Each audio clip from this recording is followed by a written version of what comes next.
सोलापूर शहरातील गुन्हेगारीला आळा घालण्यासाठी पोलिसांनी आणखी एक कठोर पाऊल उचलले आहे। सराईत गुन्हेगार अरुण भीमराव पेद्दे वय 25 राहणार थोरली इरण्णवस्ती सोलापूर याला सोलापूर शहर आणि उर्वरित सोलापूर जिल्ह्यातून 1 वर्षासाठी तडीपार करण्यात आले आहे।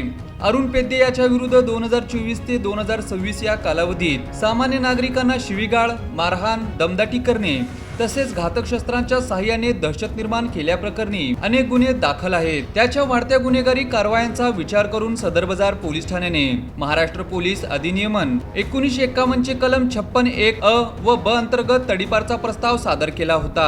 या प्रस्तावावर सुनावणी झाल्यानंतर पोलीस उपायुक्त परिमंडळ प्रीतम यावलकर यांनी 18 जुलै 2026 रोजी आदेश जारी करत अरुण पेद्दे याला 1 वर्षासाठी सोलापूर शहर व उर्वरित सोलापूर जिल्ह्यातून तडीपार करण्याचे आदेश दिले आहेत। ही कारवाई गुन्हेगारीवर नियंत्रण ठेवण्यासाठी महत्त्वाची मानली जात आहे।